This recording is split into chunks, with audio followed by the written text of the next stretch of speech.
we are going to discuss the new chapter, and the name is controlling. So, what is the meaning of controlling? Controlling involves comparison of actual standards with the planned performance. If there is any difference or deviation, then finding the reason for such differences and taking corrective measures or actions to stop these reasons so that they did not occur in future and that organizational objectives are efficiently. तो controlling हम basically क्या कर रहे हैं, हम यहाँ पे compare करने की कोशिश कर रहे हैं एक्चुअल स्टैंडर्ड्स को परफॉर्मेंस प्लान परफॉर्मेंस के साथ। तो अगर यहाँ पे कोई डिफरेंस होता है, कोई डेविएशंस होते हैं, कोई भी रीजंस होता है जिसमें हम करेक्टिव मेजर्स लेने की कोशिश करें और ये देखने की कोशिश करें कि किस तरीके से कौन कोई काम किस तरीके से किया जा रहा है, यानी कि हम वो एक्शन लेने की कोशिश कर रहे हैं, वो रीजंस फाइंड करने की कोशिश करें कि ताकि भविष्य में वो चीज़ हो सके। कंट्रोलिंग से हम बेसिक क्या करें, कंट्रोल करने की कोशिश कर रहे हैं अपने ऑर्गेनाइजेशन में कि एम्प्लॉयज़ के बीच में कोई कॉन्फ्लिक्ट ना रहे। कंट्रोल करने की कोशिश कर रहे हैं कि जो हमने प्लानिंग की है वो सही चले। कंट्रोल करने की कोशिश कर रहे हैं कि हर चीज़ एक एक सीक्वेंस में, एक प्लान्ड वे में हो। कोई गड़बड़ हो जाए तो हम उसका सही टाइम पर उसका एक्शन लें और उसको हम सही टाइम पर ठीक कर सकें। इसलिए हम कंट्रोलिंग कर कोशिश कर रहे हैं। यही रीज़न है कंट्रोलिंग करने का कि जो भविष्य में होने वाला है and that organisational objectives are fulfilled efficiently, और जो ऑर्गेनाइजेशन ऑब्जेक्टिव्स हैं वो हम एफिशिएंटली फुलफिल कर सकें। देन इम्पॉर्टेंस ऑफ कंट्रोलिंग क्या है? अकम्पलिशिंग ऑर्गेनाइजेशनल गोल्स, हम ऑर्गेनाइजेशन के गोल्स को अकम्पलिश करने की कोशिश कर रहे हैं, उनको पूरा करने की कोशिश कर रहे हैं कि जो मेरी ऑर्गेनाइजेशन के गोल्स हैं वो पूरे हो, कोई दिक्कत मुझे ना आए, हर चीज़ मेरी स्मूथली चले, कोई प्रॉब्लम्स ना आए। ये सब चीज़ें हम यहाँ पे कंट्रोल करने की कोशिश कर रहे हैं। Then controlling function measures progress towards the organization goals and brings to light indicates corrective action. Controlling का जो फंक्शन है वो ऐसी प्रोग्रेस को लेके चल रहे हैं जहाँ पे ऑर्गेनाइजेशन गोल्स से हम सही तरीके से इंडिकेट करके हम हर चीज़ को एक प्रोग्रेस में, अपनी जो हमारी प्रोग्रेस हो रही है ना उसको हमें बढ़ाना है, उसको हमें पूरा करना है। कंप्लीट मीन्स पूरा करना, सही तरीके से करना, उसको एक रोशनी देना कि हर चीज़ बिल्कुल सही तरीके से भरपूर तरीके से हो सके। For evaluating judging accuracy standards. A good control system enables management to verify whether the standard sets are accurate or not by carefully changes taken place in the organization environment. एक कंट्रोल से क्या होता है, हम system में enable करने की कोशिश करते हैं, वेरीफाई करने की कोशिश करते हैं कि जो भी स्टैंडर्ड है, जो भी चीज़ें हुई हैं वो एक्यूरेट है या नहीं है, या वो प्रॉपरली हो रही है या नहीं हो रही है, जो भी ऑर्गेनाइजेशन का एनवायरनमेंट है वो भरपूर तरीके से हुआ या नहीं हो रहा है। मतलब देखना, एक्यूरेट करना, परफॉर्मेंस क्लियर करना और एक्शंस प्रॉपरली लेना, सही तरीके से होना, ये चीज़ यहाँ पे जज करने की कोशिश कर रहे हैं, अनेबल करने की कोशिश कर रहे हैं ताकि हम वेरीफाई कर सकें इन सेट स्टैंडर्ड्स को कि ये प्रॉपरली हो रहे हैं या नहीं हो रहे हैं। ये चीज़ यहाँ पर हम कंट्रोल करने की कोशिश कर रहे हैं। What we are trying to control, that whether these actions are being performed properly or not, ये चीज़ हम यहाँ पे कंट्रोल करने की कोशिश कर रहे हैं। देन कंट्रोलिंग देखो हमने क्या किया, हम क्या बोल रहे हैं, हम ये बोल रहे हैं कि स्टैंडर्ड्स बनाओ, कोई प्रोग्रेस होगी तभी इंडिकेट करेंगे, सही एक्शन लिया जाएगा, मेजर्स करेंगे कहाँ पे हो रहा है। जैसे मान लीजिए हमने आज 100 यूनिट्स प्रोड्यूस करी है, ठीक है, तो कल को हमारा टारगेट है कि हमें 120 यूनिट्स प्रोड्यूस करनी है। अब हमारे ऑर्गेनाइजेशन की तो प्रोग्रेस हो रही है, तो हमें वो सही तरीके से जाना है ताकि हम इस 120 से और बढ़कर 150 यूनिट्स तक पहुँचे। ये चीज़ें देखना और सही एक्शन लेना कि जो मेरी प्रोग्रेस हो वो सही तरीके से हो, जजमेंट सही करना, केयरफुली चेक करना, एनवायरनमेंट चीज़ों को भी देखना। तो यहाँ पे हर चीज़ करेक्टिवली करना, ये होता है जज करना एक्यूरेटली कि मेरी हर चीज़ प्रॉपरली हो रही है या नहीं हो रही है। Then making efficient use of resources by the process of control a manager seeks to reduce wastage of resources.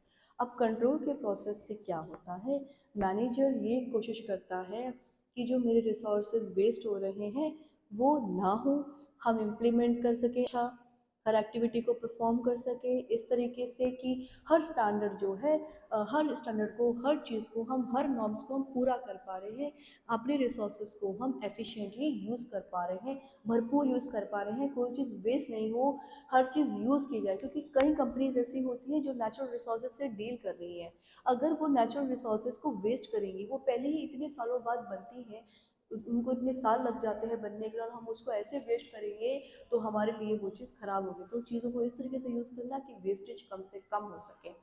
और साथ के साथ देखो, पहली चीज़ क्या, हमें कंट्रोल किसको करने की कोशिश करेंगे हम, अपने ऑर्गेनाइजेशन को, गोल को। सबसे पहले इंपॉर्टेंस तो यही बनती है ना। आप इंपॉर्टेंस को पढ़ते हुए आप ये समझिए आप कंट्रोल करने की किसको कोशिश कर रहे हैं, अपने ऑर्गेनाइजेशन के गोल्स को, कि यार मेरा टारगेट है वो 100 से बढ़कर उसे मुझे कंट्रोल करवाना ही करवाना है, जज करना, ताकि जो भी आप डिसीजन ले रहे हो वो सही हो। ऐसा नहीं है ना कि आपको टारगेट दिया गया है, 100 यूनिट बनाते आ रहे हो और कल को आपकी कंपनी की ग्रोथ होती है और अब आप बनाने जा रहे हो 150 यूनिट्स, तो आपको दिक्कतें हो रही हैं। ऐसा ना होना, इम्प्रूव करना स्टैंडर्ड्स को, ये चीज़ें। Then facilitating improving employees motivation, employee के मोटिवेशन को इम्प्रूव करना, एम्प्लॉय को मोटिवेट करते रहना, यार ऐसा नहीं होना चाहिए, ऐसे होना चाहिए, ये होना चाहिए, बेहतर होना चाहिए, उनको मोटिवेट देना, मोटिवेट करना। अगर आप अपने एम्प्लॉय को मोटिवेट नहीं करेंगे तो वो अच्छा बेटर परफॉर्मेंस नहीं देंगे।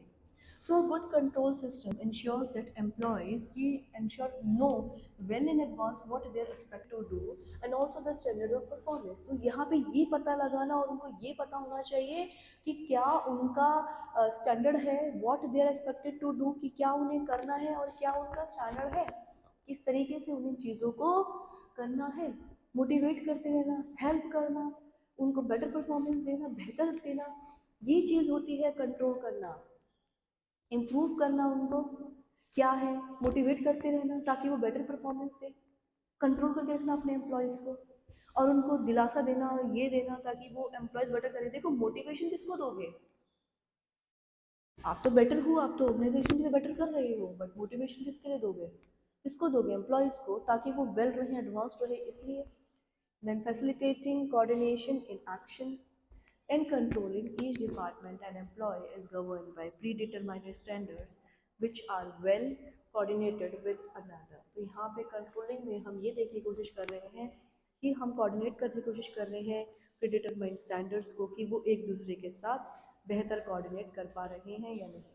कंट्रोलिंग प्रोवाइड कर रही है यूनिटी ऑफ डायरेक्शन, मतलब कंट्रोलिंग क्या कर रही है, कंट्रोल से क्या कर रहे हो, अगर आपने अपने एक्शंस, अपनी चीज़ों को, हर एक चीज़ को आपने कंट्रोल किया हुआ है तो आपको डायरेक्शन मिल गया जिसको आपने अपने दिमाग में रखा हुआ है और आप उस चीज़ से क्या कर पा रहे हो, बेहतर कंट्रोल कर पा रहे हो। So controlling provides unity of direction.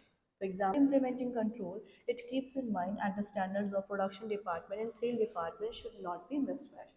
तो ये देखना कि जो भी आपके अपने स्टैंडर्ड्स को, अपनी चीज़ों को ध्यान में रखना कि आप एक्शंस लो, अपने दिमाग में उन चीज़ों को बिठा के रखो कि कोई भी चीज़ मिसमैच नहीं होनी चाहिए और आप प्रॉपरली कंट्रोल कर सको उन चीज़ों पर ताकि वो दिक्कतें ना हो, आप हर चीज़ को बेहतर तरीके से कंट्रोल कर सकते हो। कंट्रोलिंग को आप ये दिमाग में रखना कि यार मेरा प्रोडक्शन डिपार्टमेंट है, तो मेरा प्रोडक्शन डिपार्टमेंट है, मेरे को प्रोडक्शन डिपार्टमेंट को देखना है, मैं सेल्स डिपार्टमेंट के अंदर नहीं घुस सकता। मेरे को सेल्स डिपार्टमेंट देखना है तो मैं जो है प्रोडक्शन डिपार्टमेंट को नहीं देख सकता। जो काम प्रोडक्शन डिपार्टमेंट का है वो प्रोडक्शन डिपार्टमेंट कर रहा है, जो काम सेल्स डिपार्टमेंट का है वो काम सेल्स डिपार्टमेंट कर रहा है।